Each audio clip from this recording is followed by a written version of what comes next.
Et bonjour à tous, on est de retour pour une critique père et fils. Je suis le père. Je suis le fils. Et on se retrouve pour Captain America 4 The Brave New World, dont je vais faire le pitch tout de suite.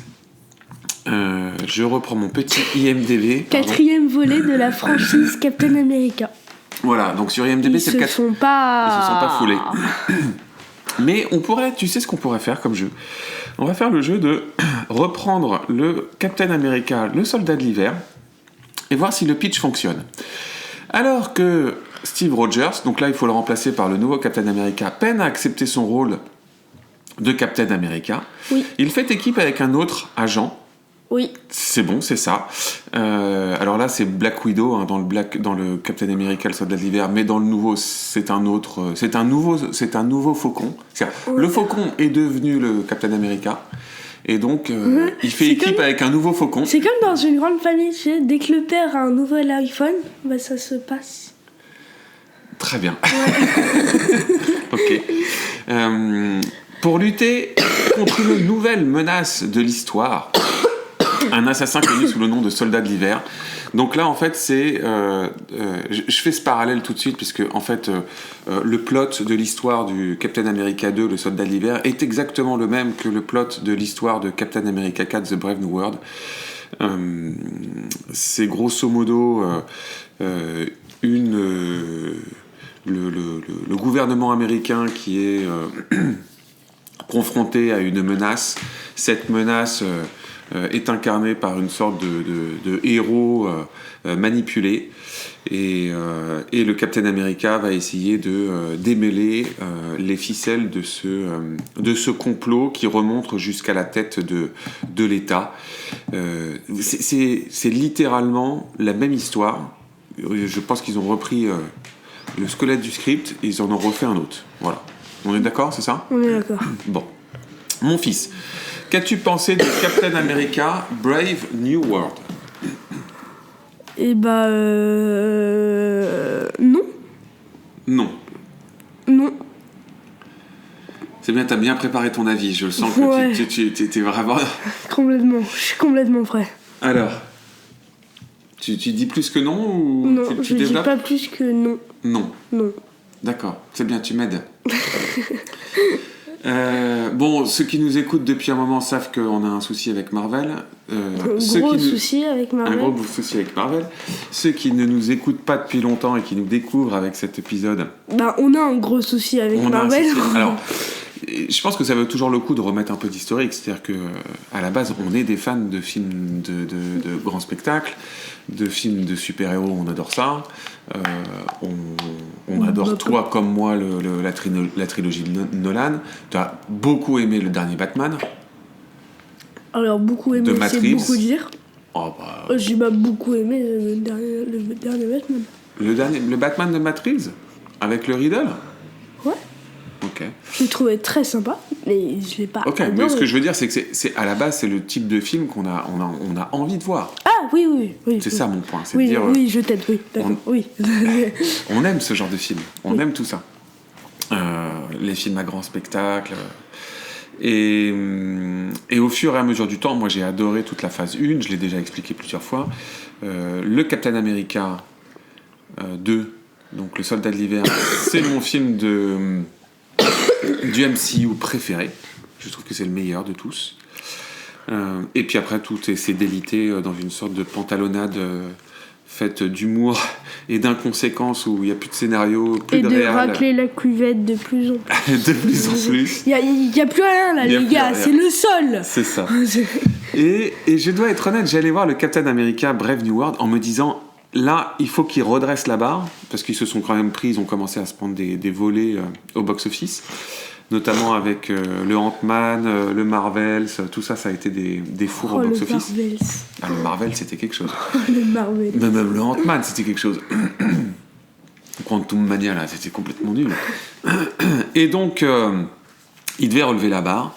Je trouvais que c'était intéressant, le Captain America, parce que pour le coup, je trouve que c'est parmi leurs franchises, à l'intérieur de la franchise, qui se comporte le mieux.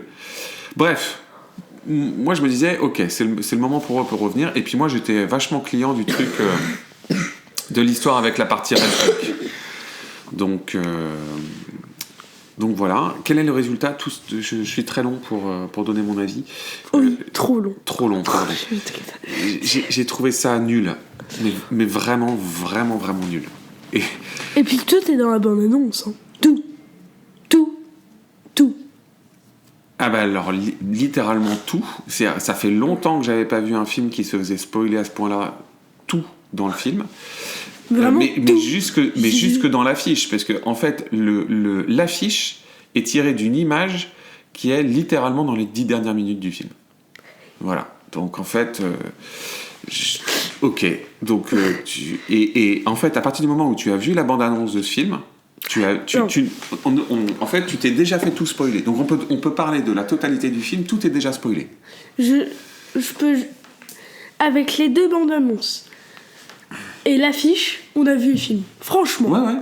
Ah non. Les 2 bandes-annonces et l'affiche, t'as vu le film. Tu ne verras rien d'autre. Les seules choses qu'il manque par rapport à ce que tu as dans les bandes-annonces, c'est tous les tunnels interminables de dialogue où les personnages se racontent ce qui va se passer, ce qui s'est passé et ce qui se passe. C'est comme des commentateurs de foot devant un match de foot. Et t'as envie de les prendre et de leur dire, mais arrête de m'expliquer les choses et fais un truc.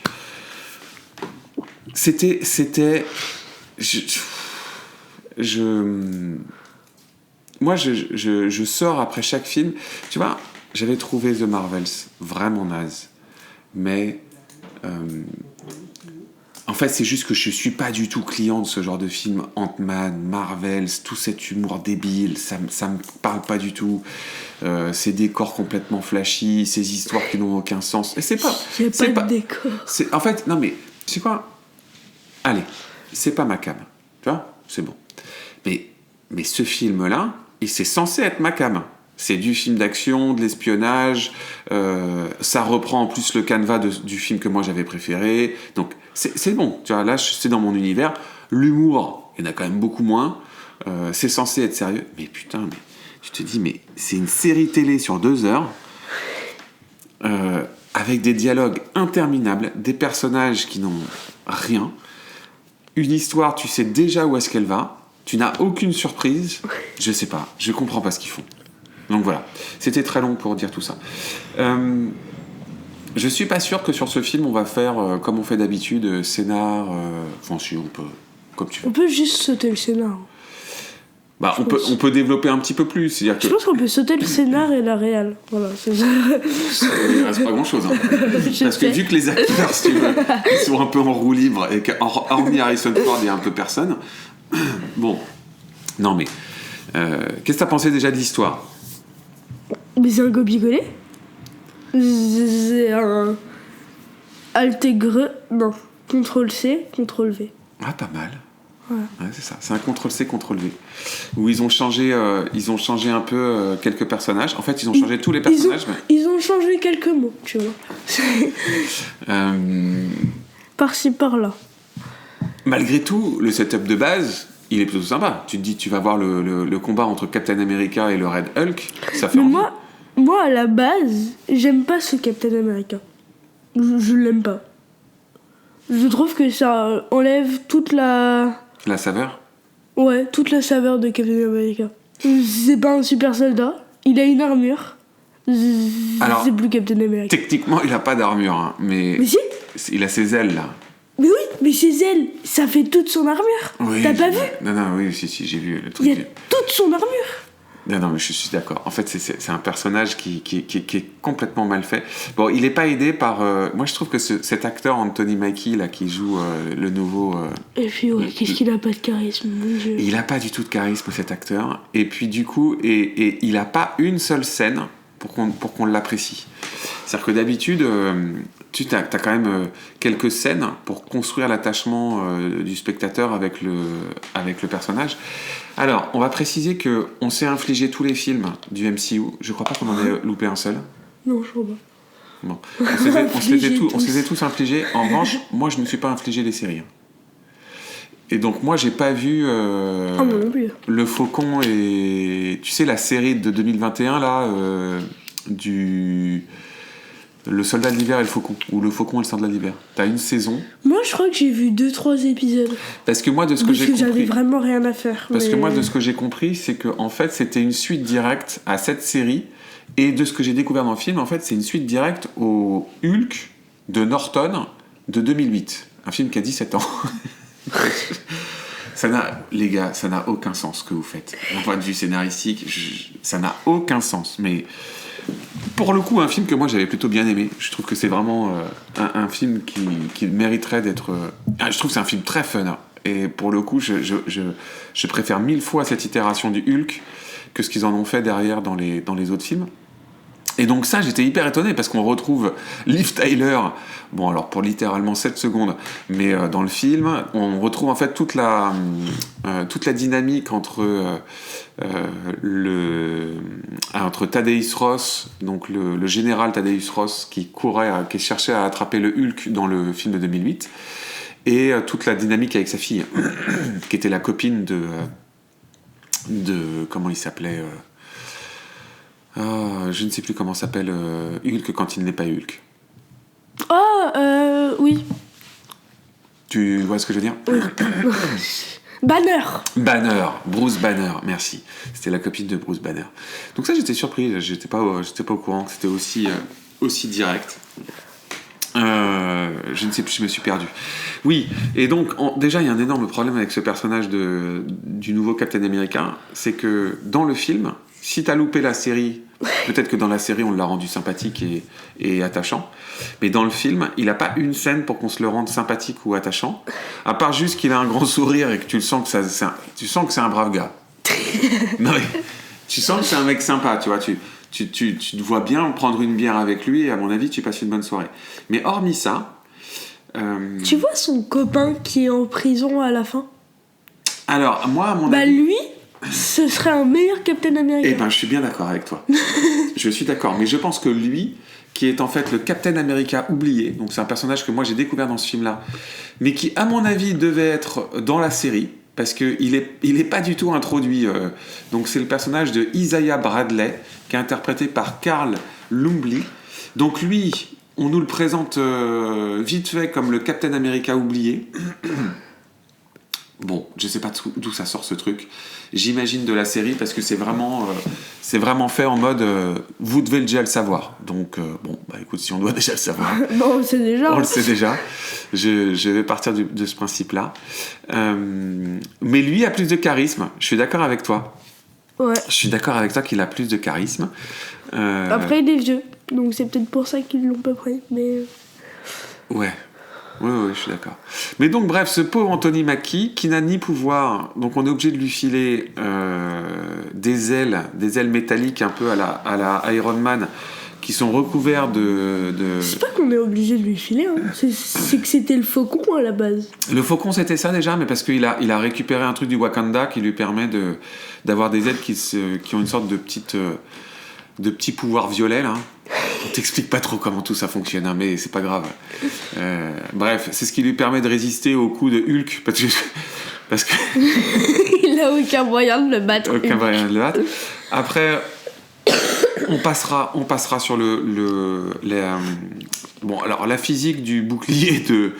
Moi, je veux bien que ce soit une sorte de frisbee qu'on se balance et que ça rebondisse entre les gens comme une boule de flipper. Mais dans le film, ça n'a aucun sens. Hein. La manière dont le bouclier réagit, mais bon, on s'en fout. C'est clair que dans les anciens, il y avait... Il y a une dynamique, il y a un truc qui... en fait, tu le lances, et il y a même une scène avec les arbres. Dans lequel? Je sais plus, mais il y a une scène avec les arbres. Où il joue avec des arbres et ça rebondit, et il fait exprès que ça rebondisse pour que ça fasse ça, en fait. Oui, mais en fait, pour moi, dans les 2 premiers Captain America, t'avais vraiment un truc avec le bouclier et la dynamique du bouclier. Oui. C'est-à-dire comment il l'utilisait, comment il le faisait rebondir, etc. Là, c'est devenu... Là, c'est vas-y, fonce, Billy. Non, mais et ça part en CGI. Ça part en CGI, et ça devient une boule de pétanque qui rebondit dans tous les sens sans aucun sens. C'est très bizarre, mais bon.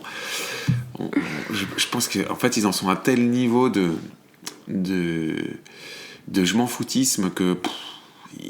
bref, t'as plus de règles. Et donc, c'est quand même un personnage qui a pas vraiment de pouvoir. On le voit pas s'entraîner.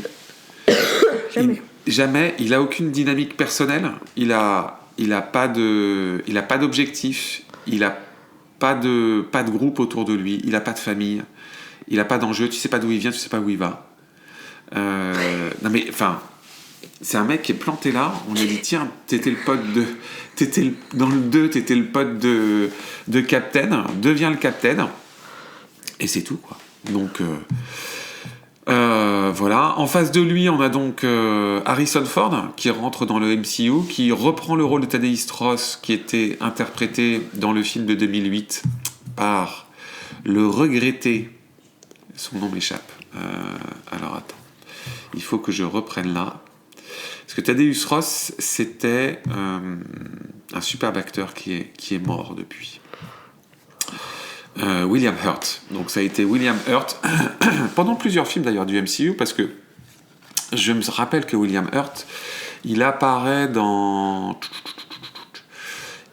Black Widow. Voilà. Donc tu vois, il est mort après Black Widow, mais il apparaît dans Black Widow, il apparaît dans Endgame, il apparaît dans Infinity War, Captain America Civil War. Alors il a toujours des tout petits rôles, tu vois, on le voyait un tout petit peu. Attends. Avenger Infinity War, il est noté combien ? Oh, mais une note délirante, 8,4. Quoi ? Et Endgame, 8,4. Non, mais c'est ridicule comme note. Mais what ? Bon. Ça m'a pourri ma journée, là. Peu importe. Mais, et qu'est-ce que je voulais dire ? Et donc, il est décédé, donc c'est Harrison Ford qui reprend le rôle. Bon, Harrison Ford, en soi, est un super acteur. Bon, là, tu sens qu'il en a un peu rien à cirer, hein, ce film. C'est clair. Il veut juste de l'argent. Oui, là, il a pris son chèque. Hein. Il a pris son chèque. Et pareil, il a un rôle un peu naze. Parce qu'au final, il est devenu le président des États-Unis. Au début du film, on essaye de l'assassiner. On comprend vite que les gens qui ont tenté de l'assassiner, en fait, sont manipulés par une petite musique et une petite, des petits flashs vidéo sur leur téléphone et une petite musique. C'est exactement le même concept que le soldat d'hiver qui est manipulé pour tuer par le shield. Enfin, CTRL-V. Ah, mais c'est juste que c'est devenu électronique, du coup c'est sur un téléphone. Moi, voilà. On fait juste un petit encart. Qu'est-ce que vous foutez vraiment, genre Moi, c'est ça que j'ai du mal à comprendre. Parce que c'est un peu décousu notre critique, parce que, bon, bref, ça n'en vaut pas vraiment la peine, mais quand t'as autant de budget, quand t'as autant de personnages dingues, comment tu fais pour être autant en roue libre, te répéter toi-même, faire des choses aussi bas de gamme? Moi, ce qui me surprend le plus chez Marvel, c'est le manque d'ambition. Tu vois, regarde, on reparlait du Batman de Matrix. C'est un film qui est bourré d'ambition. Tu peux l'aimer, ne pas l'aimer, mais visuellement, il est hyper ambitieux. D'un point de vue technologique, ils ont testé des trucs complètement différents, notamment avec les décors dynamiques derrière, tu sais, les fonds dynamiques derrière. Ah, je sais plus comment c'est cette technologie. Tu sais, plutôt qu'ils faisaient un fond vert, en fait, ils ont des énormes écrans qui projettent derrière les décors et en fait qui sont raccords avec les mouvements de caméra. J'ai plus ce terme-là, mais tu vois, c'est notamment sur ce Batman qu'ils ont beaucoup expérimenté cette technologie. L'histoire est ambitieuse, elle essaye pas de recopier les précédentes histoires du Batman, et pourtant des itérations du Batman, il y en a eu plein. Tu vois, ils créent des choses, ils construisent un truc, ils ont une ambition. T'aimes pas, c'est le principe de l'art, c'est le principe d'un film, il n'y a pas de problème là-dessus. Mais là, ce que je reproche le plus à ce film, c'est qu'ils l'ont dévitalisé de tout ce qui peut être de la création. Tout est copié. Tu n'as aucune ambition visuelle. Tu n'as aucune ambition scénaristique, puisqu'ils se repompent eux-mêmes, et ils se repompent moins bien. Moi, c'est ça que je trouve ouf. C'est-à-dire que tu repompes une histoire que tu as déjà faite, qui était saluée comme une bonne histoire, et t'en fais un truc nul. Enfin, t'as littéralement 2 ou 3 scènes d'action que t'as déjà oubliées dans ce film, et elles sont toutes réunies par des couloirs interminables de dialogue où les gens s'expliquent ce que t'as déjà vu ou ce que tu sais qui va déjà arriver. C'était un bon film, hein. Et Et je pense que le pire de ça, c'est la scène finale de combat entre le Red Hulk. Donc déjà, alors, et après je vais te laisser un peu parler, mais moi je ne comprends pas ces films qui spoilent tout dans l'abondance. J'étais encore naïf en me disant, non mais voilà, si tu spoil le Red Hulk d'entrée, ça veut dire que le Red Hulk va arriver vite. C'est pas vrai, tu m'as Excellent. pas dit ça. Non, je t'ai dit, Ah oui. pour moi, c'est ça le principe. Tu vois, le principe d'un truc, c'est Ouais. que ta bande-annonce te spoil, allez, moi j'accepte la première demi-heure. Jusqu'à la première demi-heure, tu peux me montrer des images. Mais après, je découvre. Tu vois je me suis dit, non, ce que je t'ai dit, c'est... Tu m'as parié que le Red Hulk, ça allait être le tout dernier combat de la fin. En me disant, s'ils font ça, ils plantent le film. Parce Oui. qu'en fait, tout le film, tu sais déjà où tout va. Et c'est exactement ça. Et le combat final, Ouais, c'est le Red Hulk. ils arrivent à faire le combat le plus nul, enfin le plus basique, le moins créatif et le visuellement le plus loupé de tout ce qu'ils ont fait avec un Hulk depuis que le MCU existe. Donc moi je comprends pas. En plus ils n'arrêtent pas de citer le film de 2008 qui pareil a plein de défauts, mais toutes les scènes avec le Hulk de 2008 sont bien meilleures, plus inventives et plus impressionnantes que toute la scène avec le Red Hulk. Donc bref, voilà. Qu'est-ce que tu veux rajouter ? Parce que c'est moi qui parle beaucoup. Bah, qu'est-ce que tu veux rajouter ? Bah, pas grand-chose, t'as tout dit. Moi, je voudrais que tu développes quand même ces films-là sont faits pour toi. Tu vois, c'est toi le public, mon fils. Et moi, j'étais le public.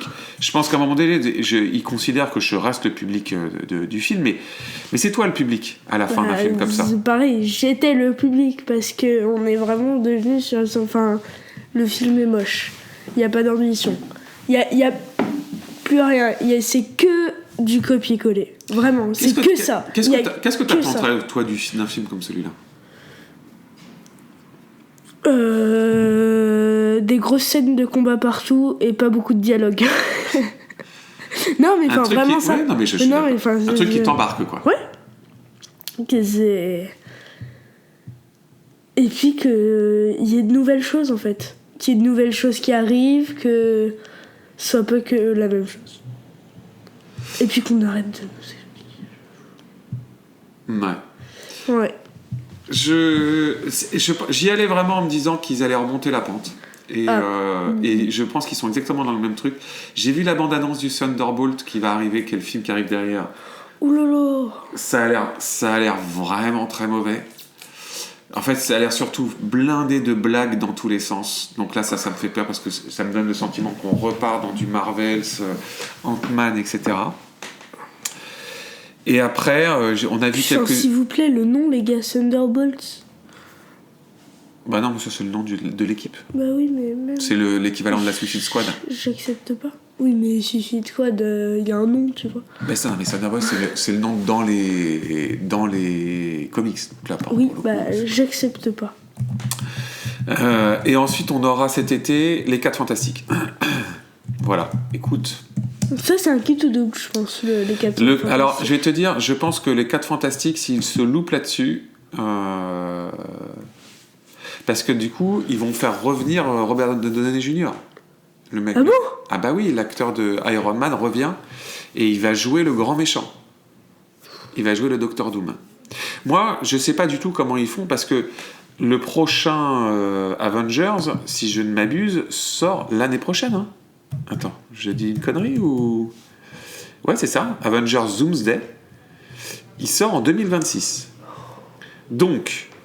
d'ici 2026, il va sortir Thunderbolts, 4 Fantastiques, et peut-être encore un autre, que je ne sais pas là. J'allais dire une grosse bêtise. Mais... J'allais dire Superman, mais c'est pas le... Ah non. Mais ça veut dire quand même que... je vois pas comment le Thunderbolts peut introduire quoi que ce soit. Ça a l'air vraiment trop de la blague, et on va se retrouver encore avec un film débile qui raconte rien, mais... Ok, donc ça veut dire qu'ils vont devoir introduire toute la nouvelle équipe des Avengers ou une équipe des Avengers sur les 4 Fantastiques. Mais je sais, parce qu'ils n'ont pas d'équipe d'Avengers là, ils ont rien du tout. Mais hein. oui. Donc, Puis Iron Man, il est mort. bah, le Thor, ils l'ont tué avec le Thor and Thunder, là, le il Thor est mort, 4. Non, mais ils l'ont tué dans le sens... Le personnage, ils en ont fait un personnage complètement débile. Tu l'as vu, le Thor 4 ? Ouais. Avec le truc avec les chèvres et tout. Enfin, Ouais. ils en ont fait un... C'était complètement nul. Ils en ont fait, tu sais, c'est comme un scary movie, quoi. C'est devenu un personnage, tu sais, grotesque. Donc ils ont fait un personnage grotesque de Thor. Ils ont tué Iron Man. Ils ont changé leur Captain America. Ils ont tué Captain Marvels avec The Marvels. Ils ont plus de Black Widow puisqu'elle est morte. Mais non, mais regarde, quand tu fais le décompte, ils ont un vrai problème. Ils ont plus d'équipe. Ou alors, ils reconstruisent tout autour des 4 Fantastiques. Le problème des 4 Fantastiques, c'est qu'ils sont déjà 4. Donc tu vas pas faire une grande... Tu vois ? Donc bref, voilà, je me questionne. Mon fils, est-ce qu'on conseille Non. ce Captain America The Brave New World ? Bah, ou alors regardez la série avant. Mais enfin, vous allez vraiment perdre un temps fou, je pense. Si tu devais lui donner une note. Tu sais qu'on n'a pas parlé du méchant. On a réussi à ne pas parler du méchant de ce film. Mais c'est qui le méchant ? Bah parce qu'en fait... C'est parce que c'est un méchant très très méchant qui ne sert à rien. En fait, c'est pas le Red Hulk. Ils reprennent le méchant du Hulk de 2008. Et donc... Ah, encore Ah bah oui. Ah, d'accord. Mais bon, alors on le voit pas beaucoup, c'est pas très grave. Donc, si tu devais lui donner une note. Allez, 1,5. 1,5 sur 10. Ouais, Ça fait 3 sur 20. Écoute, c'est ce que ça vaut. Hein. En tout cas, il n'y a pas plus d'ambition que ça. Et moi, ce que je vous conseille, c'est regarder la bande-annonce. Et ça va et vous pouvez considérer que vous avez vu le film en ayant vu la bande-annonce. C'est largement suffisant. Et puis, il y a toutes les scènes spectaculaires. Oui. Vraiment, il y a... Non, c'est mais il y a littéralement... vraiment tout. Non, mais par exemple, le moment où il découpe une voiture, là, c'est dans la bande-annonce. Oui. Enfin, Ce qui est d'ailleurs une séquence, au passage, qui est repompée du film X-Men Apocalypse avec Psylocke. Hein. Mais bon, c'est exactement la même scène. C'est le même scène, même cadrage, même plan. J'avais pas vu. Mais oui, donc avec Magneto qui balance vous avez vraiment du mal, balance les une gars. voiture dans la scène finale sur Psylocke et qui la découpe en deux comme ça. Qui sont les scénaristes là? Donc oui, zéro ambition artistique, zéro ambition scénaristique.